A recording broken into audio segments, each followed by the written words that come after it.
ಅಧ್ಯಕ್ಷರೇ ತಾವು ಒಂದೇ ನಿಮಿಷ. ಆಯೋಗದೊಂದಿಗೆ ಸಮಾಲೋಚಿಸಿ ಎಂಬ ಪದವನ್ನು ಬಿಡತಕ್ಕದ್ದು ಅನ್ನೋದು ಒಂದು ಬದಲಾವಣೆಯನ್ನು ತಂದಿದ್ದೀರಾ. ಸನ್ಮಾನ್ಯ ಅಧ್ಯಕ್ಷರೇ, ನನಗೆ ಅನಿಸೋ ಪ್ರಕಾರ ಸನ್ಮಾನ್ಯ ಕಾನೂನು ಸಚಿವರು, ನಾನು ಕೂಡ ಸುಮಾರು 2 ಗಂಟೆ ಮಾತಾಡಿದ್ದೀನಿ KPSC ಅಕ್ರಮಗಳ ಬಗ್ಗೆ. ಇದೇ ಸದನದಲ್ಲಿ ನಾನು ಮಾತಾಡಿದ್ದೀನಿ. ಲಾ ಮಿನಿಸ್ಟರ್ ಅವರು KPSCಯ ಸ್ಥಿತಿಗತಿಗಳನ್ನ ಅರ್ಥ ಮಾಡ್ಕೊಂಡೇ ಬಿಲ್ ತಂದಿದ್ದಾರೆ ಅಂತ ಅನಿಸ್ತೈತೆ ನನಗೆ. ಯಾಕೆಂದ್ರೆ ಇದು ಆಪರೇಷನ್ ಥಿಯೇಟರ್ ಮೇಲೆ ಆಪರೇಷನ್ ಸ್ಟೇಜಲ್ಲಿ ಇರುವಂತ ಆಯೋಗ ಇದು. ಇದಕ್ಕೆ ಆಪರೇಷನ್ನೇ ಮಾಡಬೇಕು. ನೀವು ಟ್ಯಾಬ್ಲೆಟ್ ಬರಿತಾ ಇದ್ದೀರಾ ಡಾಕ್ಟ್ರೀಗ, ಕ್ರಿಟಿಕಲ್. ನೀವು ಟೇಬಲ್ ಮೇಲೆ ನಾನು ತಂದು ಅದನ್ನು ಆಪರೇಷನ್ ಮಾಡಿ ಅಂದ್ರೆ ನೀವು ಅವ್ರಿಗೆ ಮಾತ್ರೆ,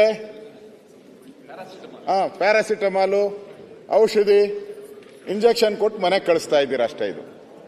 ಇದರಿಂದ ನನಗನ್ಸ್ತೈತೆ ನೀವು ಸದುದ್ದೇಶದಿಂದ ತಂದಿದ್ದೀರಾ, ಅದರ ಪ್ರಶ್ನೆ ನಾನು ಮಾಡಲ್ಲ, ಸದುದ್ದೇಶ. ಆದರೆ ಇದು ಬಹಳ ಕೆಟ್ಟೋದಂತ, ಕೊಳತು ನಾರು ಅಂತ ಸ್ಥಿತಿಗೆ ಬಂದ್ಬಿಟ್ಟಿದೆ. ಇದಕ್ಕೆ ನಾನು UPSC ಮಾದರಿಯಲ್ಲಿ ತನ್ನಿ ಅಂತ ಹೇಳಿದೆ. ಅಲ್ಲಿ IAS IPS ಪರೀಕ್ಷೆಗಳು ಹೆಂಗ್ ನಡೀತೆ ಅಲ್ಲಿ ಯಾವುದೇ ರೀತಿಯಾದಂಥ ಅಕ್ರಮಗಳಿಲ್ಲ. ನಾನು ಕೇಳಿರೋ ಪಟ್ಟಿಗೆ 199% ಯಾವುದೂ ಇಲ್ಲ ಅಂತ ಇದೆ.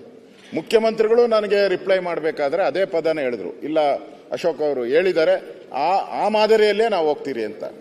ನೀವು ಅದಕ್ಕೆ ಒಂದು ಸಣ್ಣ ಔಷಧಿ ಗುಳಿಗೆಯನ್ನು ಕೊಡ್ತಾ ಇದ್ದೀರಾ. ಇದರಿಂದ ನನಗನ್ಸುತ್ತೆ, ನನಗೆ ನೀವು ಸದುದ್ದೇಶ, ನಿಮ್ಮ ಬಗ್ಗೆ ನಾನೇನು ಪ್ರಶ್ನೆನೇ ಇಲ್ಲ. ಬಿಲ್ಲನ್ನು ನಾನು ಸ್ವಾಗತ ಮಾಡ್ತೀನಿ. ನಮ್ಮ ಸುರೇಶ್ ಕುಮಾರ್ ಸ್ವಾಗತ ಮಾಡಿದ್ದಾರೆ, ಸ್ವಾಗತ ಮಾಡ್ತೀನಿ. ಆದರೆ ಇದರಿಂದ ಏನು ಸಾಲ್ವ್ ಆಗಲ್ಲ. ಇದಕ್ಕೆ ಇನ್ನೊಂದು ದಾರಿ ಹುಡ್ಕೊಂತಾರೆ ಅವರು. ನಿಮ್ಮ ಈ ಬಿಲ್ಲಿಗೆ ಇನ್ನೊಂದು ದಾರಿ ಹುಡ್ಕೊಂಡು ಕರಪ್ಷನ್ಗೆ ಮತ್ತೊಂದು ವೇನ ಕಂಡುಹಿಡಿಯುವಂತ ಚಾಣಕ್ಯರು ಅಲ್ಲಿರುವಂಥದ್ದು, ಚಾಣಕ್ಯರು.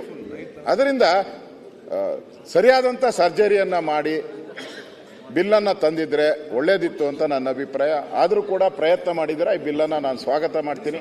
ಮುಂದಿನ ದಿನದಲ್ಲಾದ್ರೂ ನಾನು ಸಚಿವನಾಗಿ ಕೆಲಸ ಮಾಡಿದ್ದೀನಿ. ನಾನು ಸಚಿವನಾಗಿ ಅವ್ರು 25ನೇ ವರ್ಷಕ್ಕೆ KPSC ಎಕ್ಸಾಮ್ ಬರೆದ್ರೆ ಅವರು ಬರೋದು 35ನೇ ವರ್ಷಕ್ಕೆ ಅಪಾಯಿಂಟ್ಮೆಂಟ್ ಆಗಿ ಬರೋದು. Civil court, high court, supreme court ಎಲ್ಲ ತಿರುಗಿ ಬರೋ ಅಷ್ಟೊತ್ತಿಗೆ ಅವ್ರಿಗೆ 10 ವರ್ಷ ಮುಗಿದೋಗಿರ್ತದೆ ಸರ್ಕಾರಿ ಸೇವೆ. ಈ ಪರಿಸ್ಥಿತಿ ಇದೆ ಅಧ್ಯಕ್ಷ. ನಾವು ನೋಡ್ಬೇಕು. ಅದಕ್ಕೋಸ್ಕರ ನಾವು ಕೂಡ ಯೋಚನೆ ಮಾಡಬೇಕು. ಯಾಕಂದ್ರೆ ಇಲ್ಲಿ ಹೋಗೋರು ಕನ್ನಡಿಗರಿಗೆ ಆದ್ಯತೆ ಸಿಗಬೇಕು ಅನ್ನೋದು ನನ್ನ ಅಭಿಪ್ರಾಯ. ಮತ್ತು ಅಪಾಯಿಂಟ್ ಆದ ತಕ್ಷಣ ನೋಡಿ, ನೆನ್ನೆನೂ ಕೂಡ ದಿನೇಶ್ ಗುಂಡೂರಾವ್ ಅವರು ಹೇಳ್ತಾ ಇದ್ರು, ನಾವು ಡ್ರಗ್ ಇನ್ಸ್ಪೆಕ್ಟರ್ಗಳನ್ನ ಮಾಡಿ ಬಹಳ ವರ್ಷಗಳೇ ಆಗೋಯ್ತು ಅಂತ. ಅವ್ರೀಗ ಸುಪ್ರೀಂ ಕೋರ್ಟಲ್ಲಿ ಇದ್ದಾರೆ. ಈಗ ಮಂತ್ರಿ ಇಲ್ಲಿ ಏನಾನ ಆದ್ರೆ ಮಂತ್ರಿಗಳು ಚೀಮಾರಿ ಹಾಕ್ಸ್ಕೊಬೇಕು, ಪ್ರತಿ ಸರಿ ಚೀಮಾರಿ. ನಂದು ಆ ಒಂದು ಇಲಾಖೆ ಇಲ್ಲ, ಎಲ್ಲಾ ಇಲಾಖೆದು ಇದೇ ಸ್ಥಿತಿ ಆಗ್ಬಿಟ್ಟಿದೆ. ಎಲ್ಲದಕ್ಕೂ ಈ ಕೋರ್ಟ್ಗೆ ಹೋಗ್ತಾರೆ, ಎಲ್ಲದಕ್ಕೂ ಕೋರ್ಟು. ಅದರಿಂದ ಏನಾದರೂ ಈ KPSCಗೆ ಒಂದು ಕಾಯಕಲ್ಪ ತಂದ್ಬಿಟ್ರೆ ಈ ಕೋರ್ಟ್ಗಳಿಗೆಲ್ಲೇ ಸಾವಿರಾರು ಕೋಟಿ ಖರ್ಚು ಮಾಡೋದು. ಸುಪ್ರೀಂ ಕೋರ್ಟ್ ಒಂದು ಲಾಯರ್ಗೆ ನಾವು ಸುಪ್ರೀಂ ಕೋರ್ಟಲ್ಲಿ 15ರಿಂದ 20 ಲಕ್ಷ ಕೊಡಬೇಕು ಒಬ್ಬ ಲಾಯರ್ಗೆ. ಯಾರು ಕೊಡ್ತಾರೆ ಇವ್ರಿಗೆಲ್ಲ ದುಡ್ಡು? ಅದರಿಂದ ನಮ್ಮ ಕೈಯಲ್ಲಿ ಶಾಸಕಾಂಗ ಇದೆ, ನಾವು ಆಡಳಿತ ಮಾಡೋ ಅಂಥವ್ರು. ನಾವು ಇದಕ್ಕೆ ಕಾಯಕಲ್ಪ ಕೊಟ್ಟಿಲ್ಲ ಅಂದ್ರೆ ಬೇರೆ ಯಾರು ಕೊಡಕ್ ಸಾಧ್ಯ ಇಲ್ಲ. ಅದಕ್ಕೋಸ್ಕರ ಈ ಸಣ್ಣ ಪ್ರಯತ್ನ ಮಾಡಿದ್ದೀರಾ. ನಾನೇನು ಇದಕ್ಕೆ ಈ ಬಿಲ್ಗೆ ನಾನು ವಿರೋಧ ಮಾಡಲ್ಲ, ಸ್ವಾಗತ ಮಾಡ್ತೀನಿ.